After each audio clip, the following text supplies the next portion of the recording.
it's incredible because while they try to paint Ahmaud Arbery as some sort of savage, right? Let's talk about who the real savages are here. I would argue the real savages in this country, not just this trial, not just this case, but in this country, are the people who prioritize private property and protecting private property over protecting human lives. There's no evidence that Ahmaud Arbery engaged in any type of criminal activity or that he burglarized a house that was under construction. No evidence whatsoever.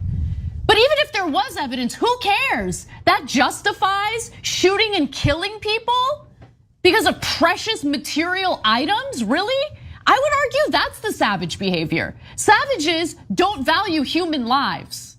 That's what savages are. Okay, that woman right there, she's the real savage who's trying to justify the murder of a man who was jogging by referencing his toenails, when in reality, what she's doing is justifying the murder of a person who did absolutely nothing wrong. Absolutely nothing wrong. And I mean, I don't know, since we're just picking on random things to justify murdering people, I don't like that suit she's wearing.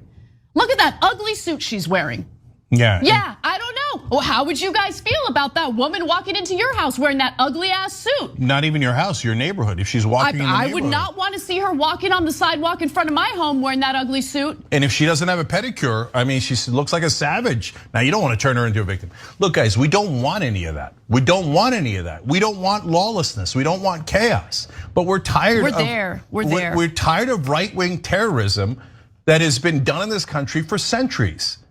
Look, I don't want to, when they attack black people after they've been murdered, when they did absolutely nothing wrong, you're pushing us to the limit.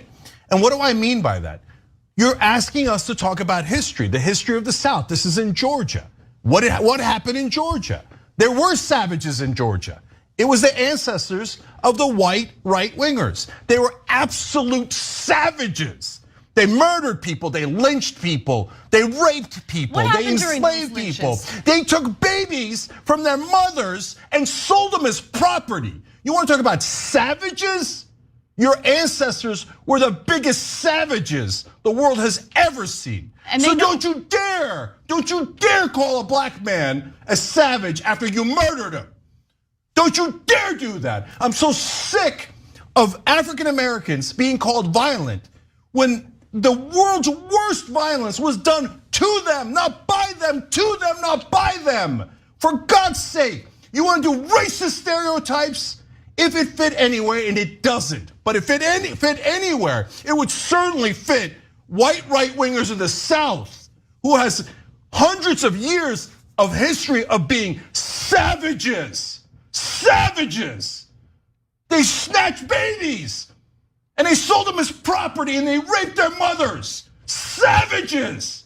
That's what they were. You want to talk about stereotypes? Screw all of you who still defend that Confederacy, that monstrosity. Anyone who defends that is a barbaric savage.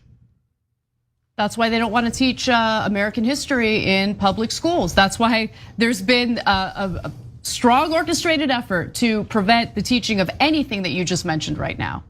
Because, hey, God forbid that, children learn about the real savages in this country's history, right? Let's go ahead and dehumanize people over their toenails, but let's also erase the part of our history that, yes, is dark, that's awful, but is the truth. You know what white right-wingers did in the South? And they did this for hundreds of years. In a lynching, they not only hung the person, they burned the person, and then they cut off their genitalia. And in the midst of doing all this, I swear to God, you could look it up in the history books. They had a picnic around the body. And then they would take home pieces of the charred body for memorabilia. They would have their kids, go pick pieces of the body off. And then after they did all of that, they had the temerity to call black people violent. No, no more, no more. You don't ever get to call a black person violent. You don't ever get to do that. So if you're a white right-winger in the South, don't cry about, oh no, my beloved ancestors. Your ancestors were not beloved. They weren't. They were monsters. So I said it because it's true. How you react to that is up to you. You can say, hey, that was terrible. They shouldn't have done that. Let's get better. Or you can say, I kind of love that history. That proves you are just as racist. You just don't get to do it anymore in the way that you want. And that's why when you see cases like this and you see a black man murdered, you think, boy, go get him. Go get the way to go, defense. So that's the right wing in this country. And I'm sick of babying them. Oh my God, did we hurt your feelings? I don't care about hurting your feelings. You guys have done racist stereotypes against every minority my entire life. My entire life, all I've ever dealt with is your stupid racist stereotypes, and we're all sick of it.